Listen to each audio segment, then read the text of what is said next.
hikmah atau mau'izatul hasanah ingkang badhe disampaikan kali Mbak Utfi Adenda Aulia beserta aksi di Indosiar. Dumateng para rawuh sedaya mangke sampun bubareng rihin nggih sami-sami midhangetaken sami-sami ngrongokna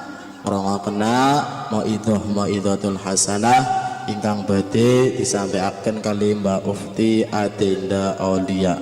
Dumateng Mbak Ufti Adenda Aulia waktu dan panggonanipun kaula aturaken. Allahumma sholli ala sayyidina Maulana Muhammad.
Assalamualaikum warahmatullahi wabarakatuh.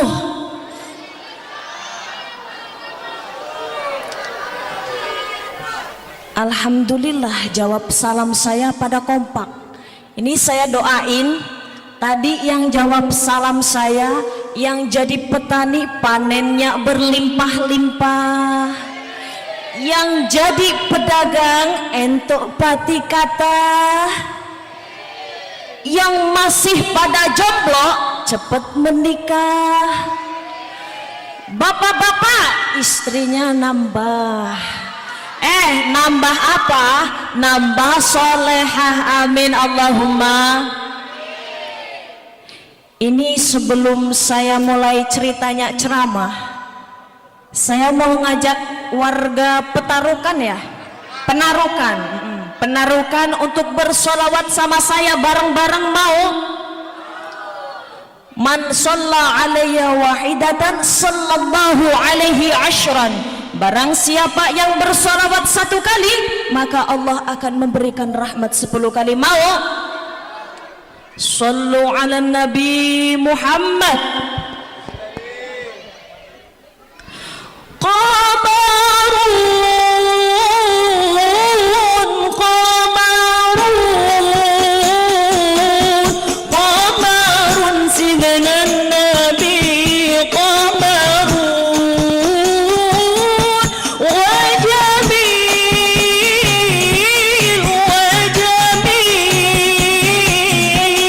وجميل سيدنا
Alhamdulillah enak.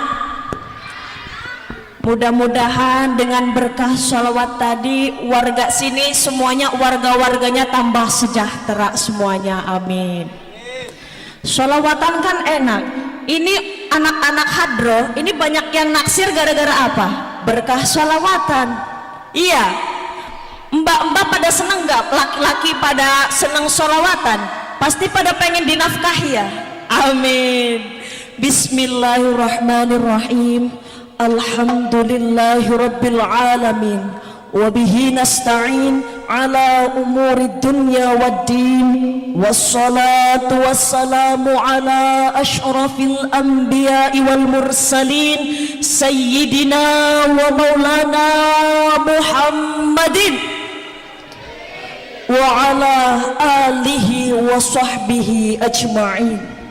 Rabbi israh li sadri wa yassir li amri wahlul 'uqdatam min lisani yafqahu qawli, amma ba'd.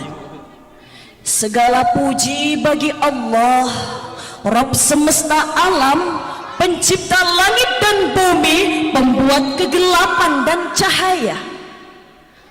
Salawat ma'assalam senantiasa tercurahkan kepada junjungan kita Sayyidina Muhammad sallallahu alaihi wasallam, penutup para nabi dan rasul. Melaluinya Allah selamatkan seluruh manusia dari kesesatan, dan melaluinya pula Allah tunjukkan manusia ke jalan yang lurus, yaitu jalan yang diridhai oleh Allah subhanahu wa ta'ala. Yang saya hormati Sahibul Bait, ini saya nggak apal namanya, Bapak Sutarno yang ganteng, Ibu Wiherti yang cantik, serta Ananda Dimas Aji Satrio yang gantengnya ganteng banget tadi saya lihat. Yang saya hormati Bapak Kepala Desa Penarukan. Yang saya cintai semua warga yang sudah hadir di sini, warga Desa Penarukan yang saya cintai dan mudah-mudahan mencintai saya, amin Allahumma. Di sini udah pada kenal belum sama saya? Kemarin nonton aksi Indosiar apa enggak? Kirim SMS apa enggak? Enggak kirim SMS ya? Coba kalau Desa Penarukan semuanya kirim SMS ke saya, bisa juara 1 saya, ngarep. Tapi alhamdulillah warga Kabupaten Tegal itu luar biasa loh Pak Bu. Itu bisa mengalahkan Aceh. Aceh gedenya kayak apa? Jakarta juga bisa mengalahkan. Itu karena apa? Karena dukungan semua warga Kabupaten Tegal. Jadi di sini ceritanya saya disuruh untuk ceramah. Ya walaupun usia saya masih tergolong masih kecil lah ya, 20 tahun usia saya, tetapi insya Allah bapak dan ibu tidak melihat dari diri saya masih kecil, tapi ungdur maqala wala tangdur mangqala. Lihatlah nanti apa yang saya sampaikan, bukan dilihat siapa yang menyampaikan. Setuju? Jadi di sini tadi Sahibul Bait so sweet. Intinya ini saya kok sampai begini meriahnya ya, walimatul hitan. Ini acara hitan disyukuri dengan mengadakan acara semegah ini. Insya Allah dengan diadakannya acara seperti ini, keluarga tadi Sahibul Bait tambah rezekinya. Syukur-syukur juga barokah, anaknya juga menjadi anak yang soleh. Ini adalah sebagian rasa syukur dari Sahibul Bait. Allah subhanahu wa ta'ala berfirman, la in syakartum la azidannakum wa la in kafartum inna azabi lasyadid. Barang siapa yang mensyukuri nikmatku, kata Allah, akan ditambahkan itu nikmat untukmu. Tetapi barang siapa yang mengkufuri nikmat Allah, sesungguhnya azab Allah sangatlah pedih.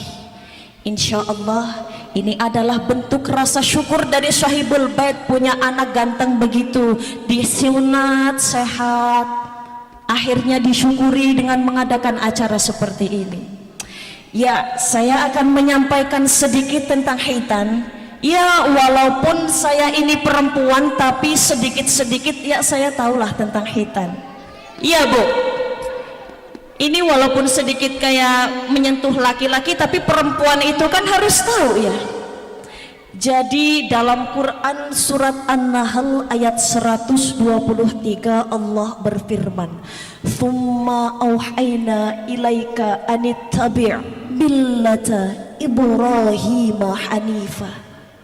Jadi sunatan ini adalah salah satu perintah dari Allah kepada Nabiullah Ibrahim alaihi salam.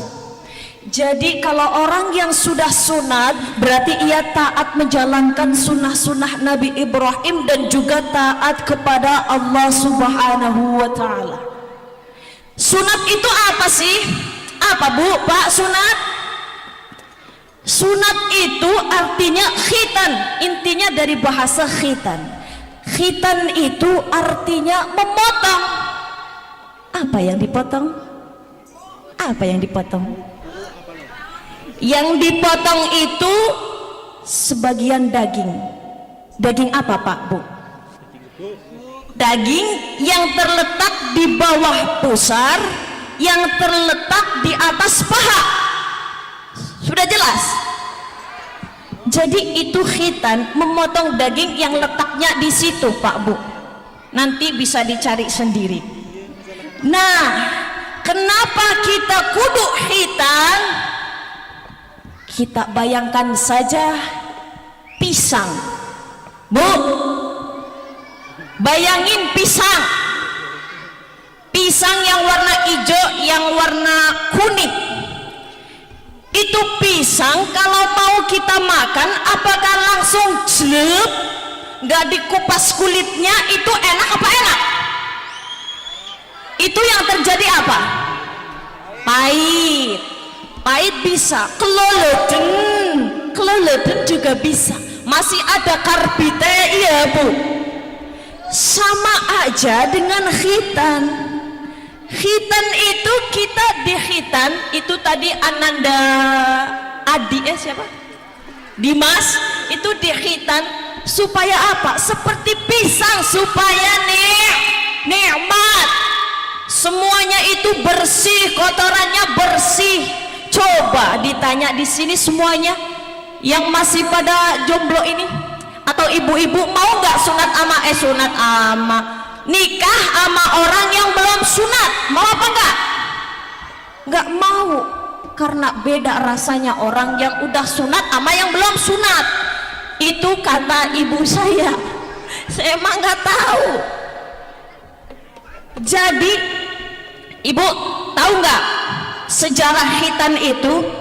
Jadi ketika itu Nabiullah Ibrahim, khitan itu pertama kali khitan itu laki-laki siapa?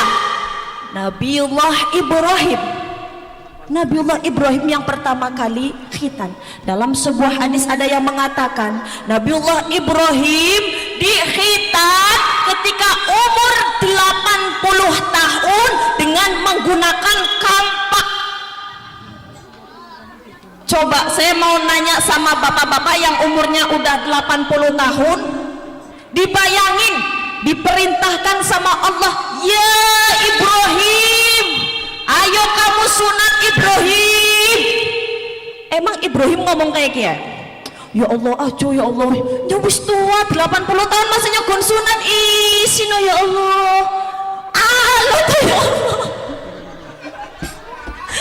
Tapi apakah Nabiullah Ibrahim menolak perintah itu, Pak, Bu? Enggak. Nabiullah Ibrahim nurut, dikhitan, ya dikhitan 80 tahun langsung ke sana, langsung dikhitan.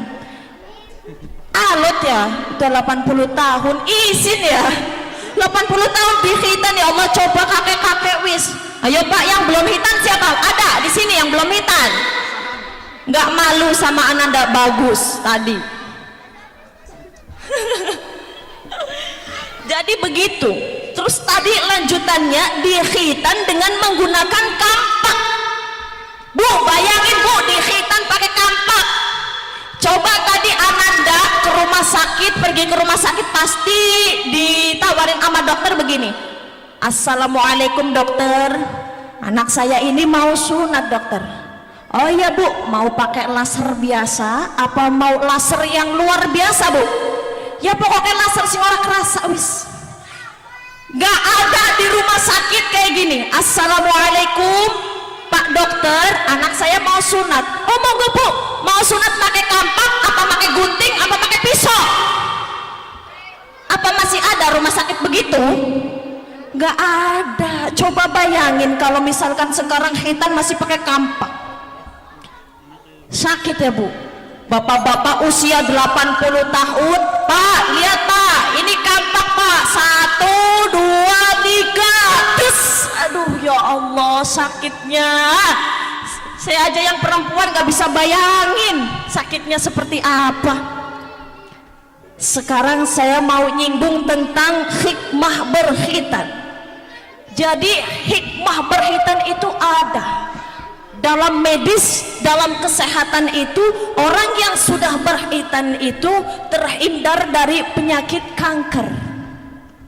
Jadi kalau belum khitan itu kotoran-kotoran, lendir-lendir semuanya ngumpul di situ Pak Bu. Kalau nggak dibersihin dengan khitan, aduh bisa jadi penyakit kanker, sungguh terlalu. Kemudian ada asar yang mengatakan bahwasanya orang yang belum khitan tidak akan diterima salatnya, tidak akan diterima sembelihannya. Jadi ini kalau di sini ada yang belum khitan, eman-eman salat cengkelat-cengkelit 5 waktu orang ketinggalan, tapi belum khitan, itu salat ditolak betah-betah oleh Allah Subhanahu wa taala. Na'udzubillahi min. Yang kedua, sembelihannya pun gak diterima. Dia nyembelih itu jadi bangkai sembelihan itu. Eman-eman ya, nyembelih wedus jadi bangkai. Eman-eman apa eman-eman? Itu tadi yang saya singgung mengenai khitan.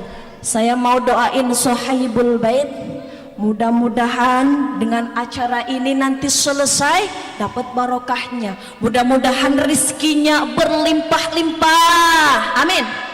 Syukur-syukur barokah, bisa pergi ke Mekah, sa'i di Safa wal Marwah, mabit di Mina Musdalifah, ziarah ke makam Rasulillah, jalan-jalan ke Jeddah, lewat Laut Merah, pulang lagi ke rumah, bisa beli sawah, punya istri cantik solehah namanya Siti Nurjana, punya mantu anaknya Pak Lurah. Mudah-mudahan kita semua mati dalam keadaan husnul khatimah. Amin Allahumma. Sekarang saya mau nyanyi nih, nyanyi buat Ananda tercinta. Barangkali nanti abis saya nyanyi, luka tadi yang tadi abis disunat langsung kering. Amin. Besok pagi langsung jalan-jalan ke pasangan. Amin. Lari-lari, pakai sepeda, pakai motor. Adikku sayang, mau ya? Jadi ini ceramah bukan sekedar ceramah, tapi ada juga nyanyi-nyanyinya. Aduh, ini double nih amplopnya nih. Enggak, tenang. Jadi saya mau nyanyi untuk Ananda. Saya lupa terus, bagus.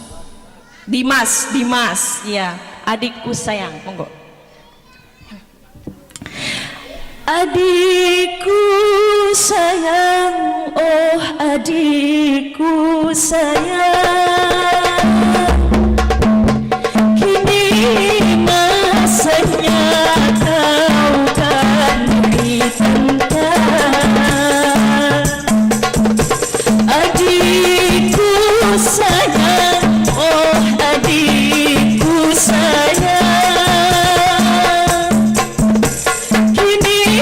masanya kau telah dihitangkan.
Alhamdulillah, ini spesial buat Ananda ya, mudah-mudahan cepat sembuh. Pak, Bu, ini sebenarnya saya capek. Dari pagi jam 8 pulang, siang berangkat lagi, sore berangkat lagi, ini malam berangkat lagi. Tapi lihat wajah-wajah Bapak Ibu, saya langsung semangat. Wajah-wajahnya ini insya Allah wajah-wajah orang yang bakalan pada masuk surga. Pada mau masuk surga. Surga si apa? Uftige kayak wis pernah maring surga bae nawan-nawani surga. Surga itu tajri min tahtihal anhar. Dibayangin Bu. Gimana?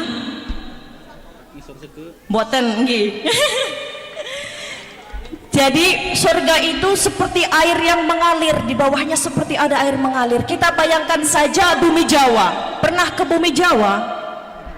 Itu adalah secuil dari surga. Secuil banget dari surga. Surga lebih nikmat daripada itu. Pada mau nggak pada ke situ? Pada mau ke surga, tapi pada nggak mau menjalankan syariat Islam. Tapi di sini mah insya Allah semuanya jalanin, sholat 5 waktu, puasa 1 bulan penuh, zakatnya terus menerus, haji insya Allah semuanya bisa pada haji, amin. Saya mau ngasih tahu ke bapak sama ibu ciri-ciri orang yang bakalan pada masuk surga. Ini insya Allah kita serap ya, apakah ciri-ciri itu ada pada diri kita?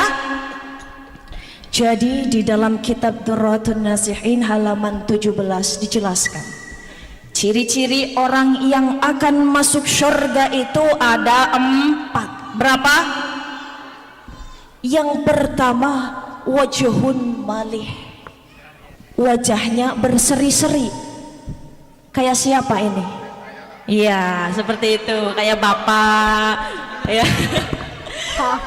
Wajahnya berseri-seri. Apa yang dimaksud dengan wajhun malih? Yaitu wajah kalau dipandang mempunyai aura yang positif. Coba saya pandang tadi bapak yang wajahnya berseri-seri. Insya Allah wajahnya berseri-seri, saya lihat aja adem Pak. Tapi bagaimana cara kita untuk mendapatkan wajhun malih? Yaitu dengan cara kita rajin-rajin sholat 5 waktu. Loh, apa hubungannya sholat 5 waktu sama wajah berseri-seri? Apa Bu hubungannya? Mikir setitik kok wis penghiburan. Jadi hubungannya sholat dengan wajah yang berseri-seri karena apa? Karena dengan sholat kita akan berwudu. Nah itu air wudu, kekuatan yang akan membuat wajah kita berseri-seri. Kalah air wudu sama bedak Wardah, bedak Pixi, bedak Marina, itu yang biasa kita tempelin sampai 10 cm, itu bakalan kalah kekuatannya sama air wudu. Ini ibu-ibu kalau udah biasa wudu, sholat 5 waktu, wudu terusan, menjaga wudu, ditambah dengan templak-templok Wardah, insya Allah suami tambah sayang, semuanya pada demen semuanya. Maka dari itu jangan cuma senang paesan doang, tapi paesilah wajah kita dengan insya Allah wajah kita tergolong wajah yang malih, wajah yang berseri-seri. Yang kedua, masih semangat? Masih mau tahu yang kedua? Yang kedua yaitu lisanun fasih. Jadi lisan atau lambe atau bibir itu fasih. Kalau berbicara itu bermanfaat untuk orang lain. Ini mulut bukan sekedar mulut. Mulut ini bukan sekedar cuma dipakai buat gosip, bukan sekedar dipakai untuk mencaci orang, bukan dipakai cuma ngerasani orang. Daripada begitu, mending kita tartil Al-Quran. Dengan tartil Al-Quran, dengan banyak-banyak kita senantiasa tartil Al-Quran, insya Allah mulut kita termasuk mulut yang fasih, lisanun fasih. Coba kalau ibu-ibu nanti subuh tartil Al-Quran, walaupun suaranya nggak enak-enak banget, tapi kalau itu Quran dibaca dengan tartil, insya Allah enak. Coba begini, kalau pagi-pagi subuh tartil, suami belum bangun, langsung bangun dengar suara istrinya, "Mah, I love you mah, papa tambah sayang mah, mau beli apa mah? Mau beli panci yang berapa mah? Mau beli magicom yang gedenya seberapa mah? Saya beliin." Itu berkat tartil Al-Quran. Coba enak nih tartil Al-Quran, nanti kita sama-sama amalkan ya habis subuh. Coba reaksinya suami kayak apa. Terus yang suami juga iya harus tartil Al-Quran sama-sama istrinya, kan nanti jadi serasa pengantin baru. Enak apa enak? Bismillahirrahmanirrahim. Alhamdulillahi Rabbil Alamin, Ar-Rahmanir-Rahim, Maliki Yaumiddin. Lanjutkan. Iyyaka na'budu wa iyyaka ihdinas siratal ladzina an'amta 'alaihim ghairil maghdubi 'alaihim waladdallin. Enak apa enak? Coba pokoknya tar pagi harus dipraktekin, janji sama saya dong Bu, tolong saya udah kesini etung-etung oleh tartil Al-Quran, janji ya Bu ya.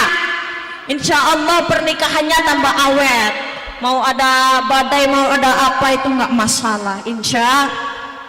Yang ketiga adalah qalbun salim, yaitu hati yang selamat. Bagaimana cara kita mendapatkan hati yang selamat?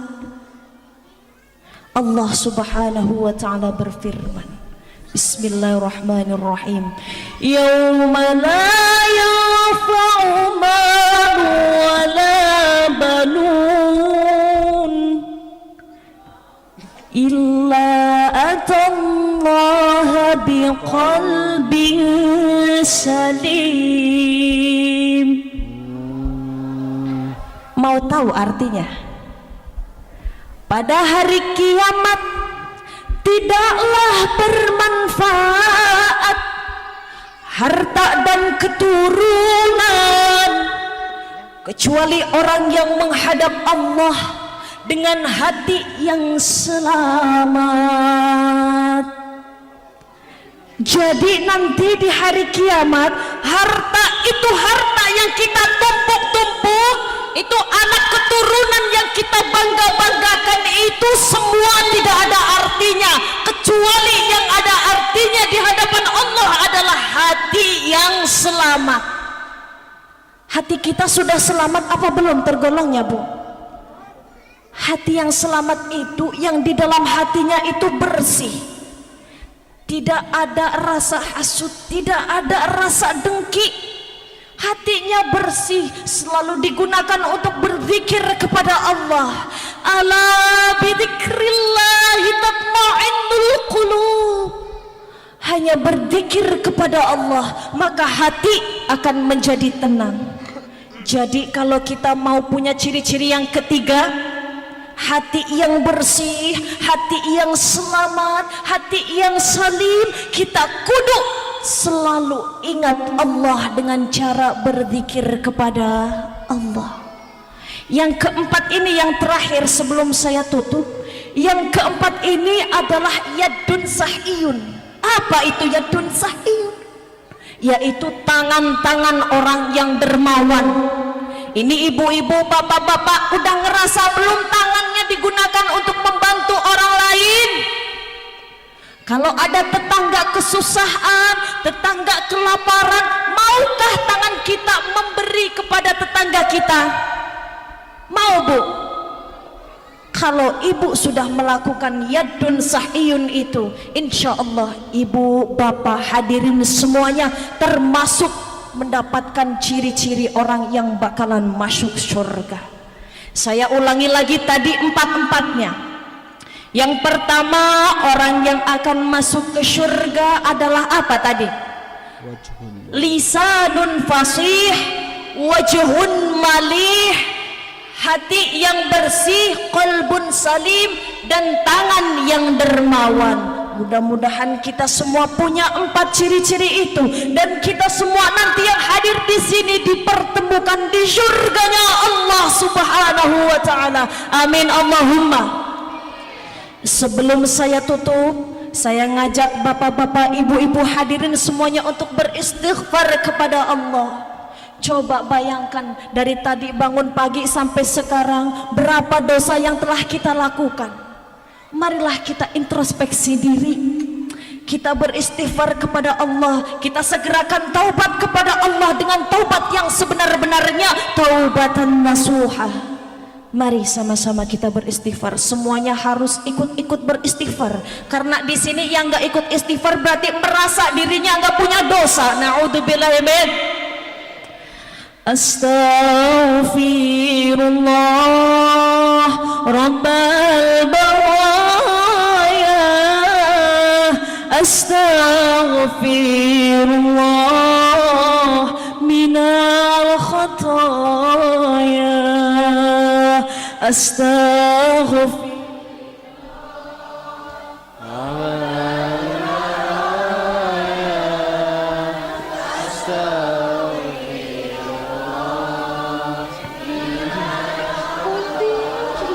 Sekali lagi, astaghfirullah Rabbal baraya, astaghfirullah minal khataya. Sekian dari saya. Saya minta maaf apabila tadi ada kekeliruan atau ada kesalahan atau ada yang menyinggung dari hati Bapak dan Ibu semuanya, tolong dimaafin ya. Kita di sini niatnya bersilaturahim. Mudah-mudahan kapan-kapan kita bisa bertemu lagi, bersilaturahim lagi. Amin Allahumma amin. Dan saya minta doa kepada hadirin semuanya. Mudah-mudahan saya tetap istiqomah dalam dakwah. Meskipun saya seorang perempuan, tapi semangat saya untuk mendakwahkan ajaran Islam terus menggebu-gebu. Minta doanya ya Bu, Pak ya. Saya harus banyak-banyak minta doa kepada orang, karena kita tidak tahu dari mulut siapa doa itu akan dikabulkan oleh Allah Subhanahu wa taala. Sekian dari saya, wallahul muwaffiq ila aqwamit thariq. Assalamu alaikum warahmatullahi wabarakatuh. Waalaikumsalam warahmatullahi taala wabarakatuh. Terima kasih kaula aturaken dumateng Mbak Utfi Ananda Aulia ingkang sampun maringi pemahaman dumateng kula panjenengan sedaya, pemahaman tentang agama Mau'izatul Hasanah. Mugi-mugi saged bermanfaat dumateng kula panjenengan sedaya. Allahumma amin ya rabbal alamin. Selajengipun acara ingkang terakhir, doa penutup. Monggo sesarengan kula kalih panjenengan sedaya nutup acara niki kelawan